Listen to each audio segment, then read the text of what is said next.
നമസ്കാരം. ഏവർക്കും മന്ത്രാക്ഷരിയിലേക്ക് സ്വാഗതം. ഭഗവത്ഗീത യഥാരൂപം ശ്ലോകങ്ങൾ 10, 11 എന്നിവ. അപര്യാപ്തം തദസ്മാകം ഫലം ഭീഷ്മാഭിരക്ഷിതം പര്യാപ്തം ത്വിദമേതേഷാം ഫലം ഭീമാഭിരക്ഷിതം. ഇവിടെ രണ്ടു കൂട്ടരുടെയും സൈന്യബലത്തെ ദുര്യോധനൻ താരതമ്യപ്പെടുത്തുകയാണ്.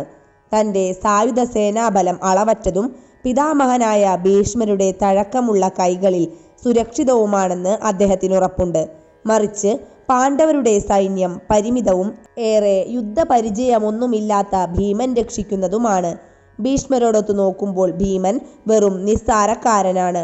ദുര്യോധനന് എന്നും ഭീമനോട് അസൂയയുണ്ടായിരുന്നു. കാരണം താൻ കൊല്ലപ്പെടുകയാണെങ്കിൽ അത് ഭീമന്റെ കൈകൊണ്ടായിരിക്കുമെന്ന് അദ്ദേഹത്തിന് അറിയാവുന്നതുകൊണ്ട് തന്നെ.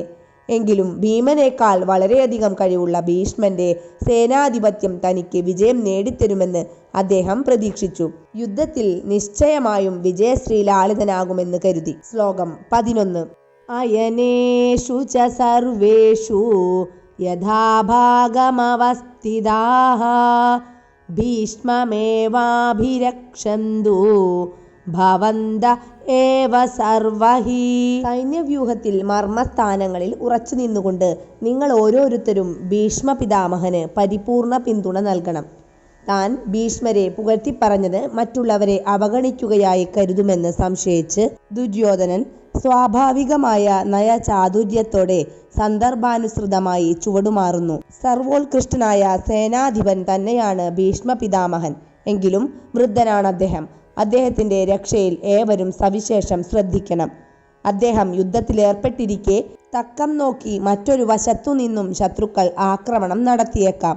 അങ്ങനെ വ്യൂഹം ഭേദിച്ചേക്കാവുന്ന മർമ്മസ്ഥാനങ്ങളിലെല്ലാം നമ്മുടെ വീരയോദ്ധാക്കൾ ഉറച്ചു നിൽക്കേണ്ടതുണ്ട്.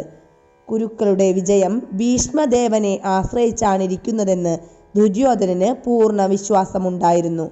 അദ്ദേഹത്തിൻ്റെയും ദ്രോണാചാര്യരുടെയും പൂർണ്ണ സഹായം തനിക്കുണ്ടാവുമെന്ന് അയാൾക്കറിയാമായിരുന്നു.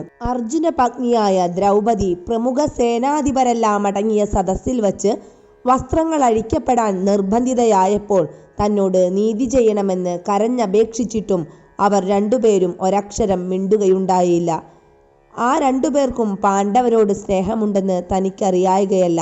എങ്കിലും അന്നത്തെ ചൂതുകളി പോലെയുള്ള സന്ദർഭങ്ങളിൽ സംഭവിച്ചതു തന്നെ ഇപ്പോഴും സംഭവിക്കും.